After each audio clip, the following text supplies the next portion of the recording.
Namun mari kita refleksikan pada diri kita sendiri ketika pikiran kita lelah, ketika cemas, ketika stres dengan tugas kuliah, dan tambah ban bocor.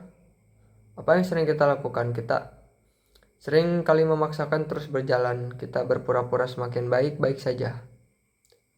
Sampai akhirnya kita burn out atau jatuh sakit di infus.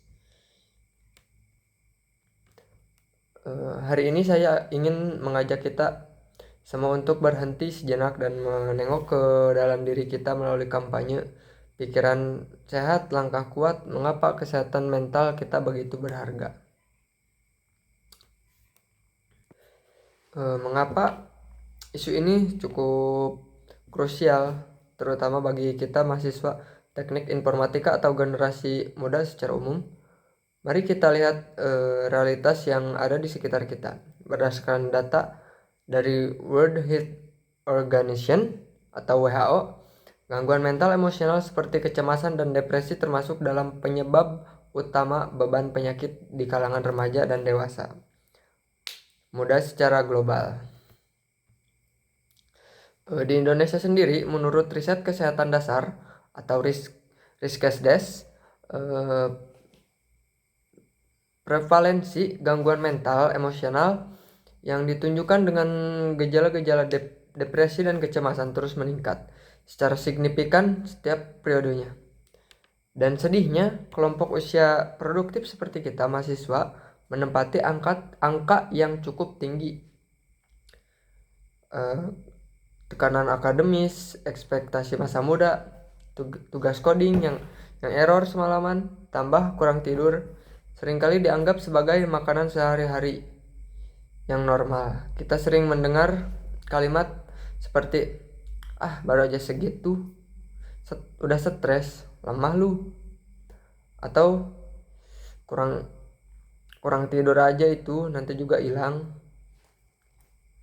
Stigma seperti inilah yang berbahaya.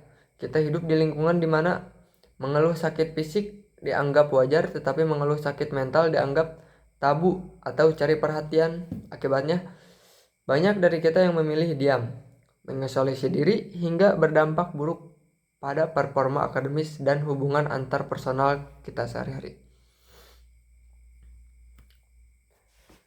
Di sini kita harus berpikir secara logis bahwa kesehatan mental bukanlah sebuah kelemahan. Kesehatan mental adalah fondasi bagi diri kita, bagi seluruh aktivitas kita sebagai mahasiswa. Bagaimana kita bisa menganalisis masalah logika pemrograman dengan baik jika pikiran kita dipenuhi dengan kecemasan yang konstan? Bagaimana kita bisa membangun komunikasi antar personal yang sehat dengan teman, keluarga, atau dosen jika di dalam diri kita sedang terjadi perang yang tidak berkesudahan? Kesehatan mental sama konkretnya dengan kesehatan fisik. Pikiran kita terhubung langsung dengan sistem saraf tubuh. Ketika mental terganggu, fisik pun akan ikut melemah. Anda sering sakit kepala secara tiba-tiba atau asam lambung naik saat menjelang ujian, bisa jadi itu adalah sinyal dari tubuh Anda bahwa mental Anda sedang mengirim pesan darurat. Peduli pada kesehatan mental bukan berarti kita menjadi orang yang manja atau rapuh. Sebaiknya menyadari bahwa kita sedang tidak baik-baik saja dan berani mencari bantuan adalah bentuk keberanian tertinggi. Itu membuktikan bahwa kita bertanggung jawab penuh atas hidup kita sendiri. Lalu apa yang bisa kita lakukan hari ini? Kita tidak perlu langsung menjadi seorang psikiater atau apalah itu untuk bisa peduli. Kita bisa memulainya dari diri sendiri dan lingkaran terdekat kita melalui konsep komunikasi antar personal yang empatik. Pertama, validasi perasaan sendiri, self awareness. Jika Anda merasa lelah, akui saja, ambil jeda, lalu istirahat sejenak dari layar laptop Anda tidak akan membuat masa depan Anda hancur, melainkan memberikan energi baru untuk melangkah lebih jauh.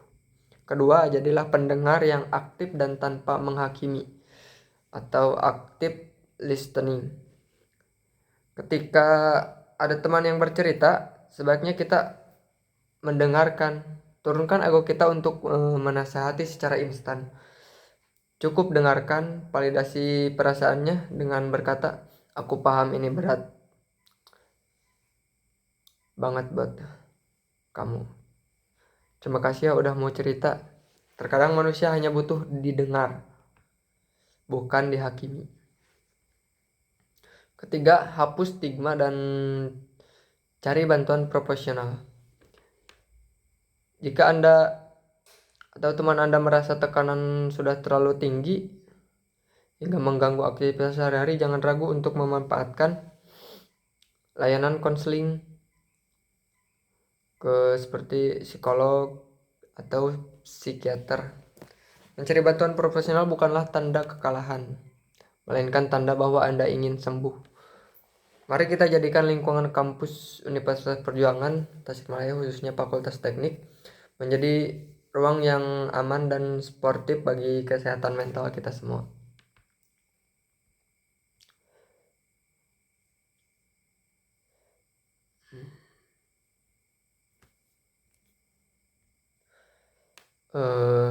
Sebagai penutup, saya ingin meninggalkan sebuah pesan pengingat untuk kita semua yang sedang berjuang. Anda tidak harus selalu positif setiap saat. Sangat wajar jika merasa marah, sedih, atau cemas. Memiliki perasaan tidak membuat Anda menjadi negatif. Itu membuat Anda menjadi manusia.